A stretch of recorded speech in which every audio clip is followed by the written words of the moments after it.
7월 19일 수요일, 오늘 10% 이상 급등한 종목과 그 이유에 대해서 알아보겠습니다. 오늘 장은 오후 4시 30분 키움증권 기준으로 코스피 지수는 0.02% 상승한 2608.24포인트로 마감했습니다. 외국인과 기관은 매도로 임한 가운데 개인은 매수로 대응했네요. 한편 코스닥 지수는 1.05% 상승한 923.72포인트로 마감했습니다. 외국인은 매도, 기관은 매수로 임한 가운데 개인은 매수로 대응했습니다. 그럼 본격적으로 오늘의 급등 종목들을 살펴볼게요. 오늘 10% 이상 급등한 종목은 총 31종목으로 코스피에서는 2종목, 코스닥에서는 29종목이 나왔습니다. 이 중 상한가 종목은 센서뷰, 팩트론, 디미노이드, 코스나인, 에코프로 HN 5종목이고요. 오늘 하한가 종목은 G9제약 한 종목이 있었습니다. 총 31개의 급등 종목들을 한데 모아서 섹터별로 묶어보니 5개 테마로 나눠볼 수 있었어요. 그 외 나머지는 개별 이슈로 오른 종목들인데요. 먼저 1번 제약 바이오 섹터입니다. 정부가 오는 2030년까지 바이오 경제 생산 규모 100조 원, 수출 규모 500억 달러의 목표를 달성한다는 계획을 발표했습니다. 이와 관련하여 산업통상자원부는 바이오 경제 도약을 위한 추진 방향으로 바이오 의약품 제조국 도약과 바이오 신소재 산업 활성화, 바이오 에너지 상용화 등의 5개 항목을 제시했는데요. 한편 한미약품과 유한양행, 녹십자와 종군당, 대우제약 등 빅5의 전통 제약사들이 2분기에 견조한 매출과 수익을 올릴 것으로 전망되면서 오늘 제약과 바이오 기업 일부가 강세로 마감했네요. 그 중에서도 팩트론은 그동안 당뇨 치료제로 주목받던 GLP-1 작용제가 비만 치료제로 다시 각광받기 시작하면서 펩타이드 지속형 기술을 보유한 팩트론이 기술 이전하기에 유리한 환경으로 판단된다는 키움증권의 의견에 상한가로 마감했습니다. 다음은 이번 의료 AI 섹터입니다. 세계 인공지능 신약 개발 시장이 매년 평균 45%씩 성장하여 2027년에는 약 5조 원 시장에 이를 것이라는 전망이 나왔습니다. 특히 의료 AI 기업인 뷰노는 2020년에 13억 원에 불과하던 매출이 올해는 150억 원, 내년에는 244억 원 등으로 빠른 성장세를 보일 것으로 전망되고 있고요. 루닛도 2020년 14억 원이던 매출이 올해는 345억 원, 내년에는 500억 원을 돌파할 것으로 예상되고 있습니다. 증권가에서는 아직 의료 AI 시장이 개화하지 않은 만큼 수요가 본격적으로 생겨나기 시작한다면 매출 성장은 시장의 기대 이상일 수 있다고 전망했는데요. 이러한 소식 속 오늘 의료 AI와 의료기기 기업들이 시장에서 부각되었습니다. 다음은 3번 2차전지 섹터입니다. 테슬라가 유럽 생산기지인 독일 공장의 규모를 2배로 늘리는 방안을 추진 중인 것으로 전해졌습니다. 테슬라는 베를린 외곽의 그린에 하이드에 있는 기가팩토리의 생산 규모를 2배로 늘리는 내용의 부지 사용 확장 신청서를 제출했다고 하는데요. 테슬라는 현재 연간 최대 50만 대인 생산 능력을 2배로 늘리고 배터리 생산량도 50기가와트시를 추가할 계획이라고 합니다. 테슬라의 계획이 승인된다면 테슬라의 독일 공장은 연간 80만 대의 생산 능력을 갖추고 있는 폭스바겐의 공장을 제치고 독일에서 가장 큰 전기차 공장이 된다고 하네요.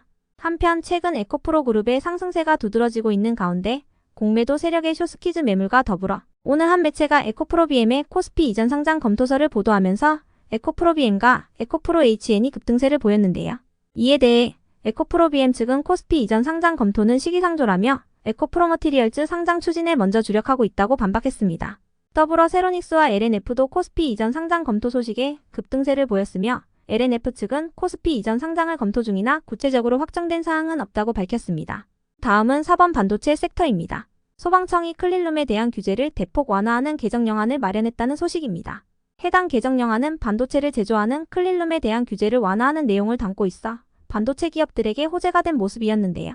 한편 테슬라가 차세대 자율주행 칩 HW5.0 양산을 삼성전자에 맡기기로 했다는 단독 기사도 전해졌는데 해당 기사에 따르면 HW5.0 칩은 약 2년 뒤부터 테슬라의 프리미엄 차량에 적용될 예정이라고 합니다.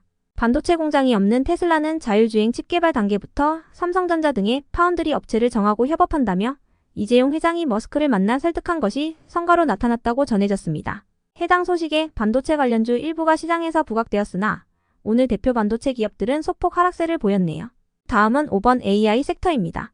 마이크로소프트가 메타와 손잡고 메타의 최신 대규모 언어 모델을 클라우드에서 제공할 계획이라고 밝혔습니다. 이에 따라 메타의 라마2는 마이크로소프트의 애저 서비스에서 이용할 수 있게 될 예정인데요. 업계에서는 마이크로소프트가 2019년부터 챗GPT 개발사인 오픈AI와의 전략적 제휴를 맺어왔다는 점에서 이번 메타와의 제휴 결정은 예상 밖이라고 보고 있습니다.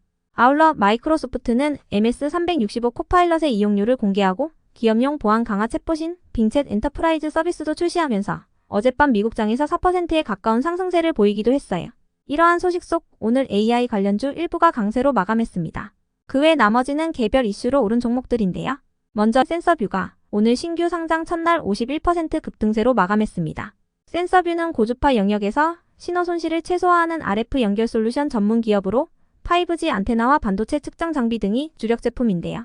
현재 우주항공과 국방, 반도체 등의 다양한 전방 산업의 제품을 공급하고 있으며 주요 고객사로는 삼성전자와 SK하이닉스, 퀄컴, 애플 등을 두고 있습니다. 이어서 코스나인의 오늘 급등 이유는 파악되지 않았으나 코스나인은 최근 탑업인 출자나 신규 사업 관련 이슈가 있긴 했었으니 참고해 주시고요. 한편 코드네이처의 오늘 급등 이유도 알려지지 않았으나 코드네이처는 최근 재건 테마 상승 속 최대 주주 변경 소식에 연일 상한가를 갔다가 어제는 이유 없이 하한가를 찍었던 종목이니 참고해 주세요. 이어서 MBT는 하나증권이 MBT에 대해 지난 6월 카카오톡의 에디슨 오퍼 서비스를 시작했으며 카카오톡의 단독으로 서비스를 진행하고 있어 매우 고성장이 기대된다는 리포트의 강세를 보였는데요. 아울러 에디슨 오퍼 매출액 1위 고객사와 함께 글로벌 시장 진출이 본격화된 것으로 추정된다고도 언급하면서 매수세가 강하게 몰린 모습이었네요.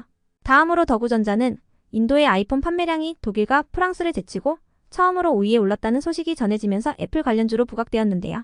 더구전자는 초소형 카메라 모듈에 장착되는 소형 프레스 부품과 자동차 부품을 제조 판매하고 있습니다. 다음으로 아이윈 플러스는 정부가 양자 컴퓨팅 시대를 앞두고 양자 내성 암호 활성화에 집중하고 있다는 소식에 양자 암호 관련주로 상승했고요.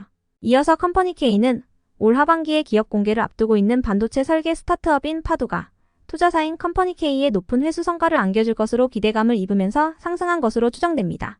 컴퍼니 K는 지난 2017년 발빠른 투자를 통해 파두의 성장을 지원한 바 있으니 참고해주세요. 끝으로 오늘은 하한가를 간 종목도 한 개가 있었는데요. 진화인 제약은 상장 폐지를 앞두고 적리매매 기간 중 약세로 마감했습니다. 상장 폐지 기간에는 하한가나 상한가 제도가 없기 때문에 50% 급락세를 보였습니다. 진화인 제약의 적리매매 기간은 내일까지입니다. 여기까지 오늘 10% 이상 급등한 종목들을 알아보았습니다. 내일도 성투하세요.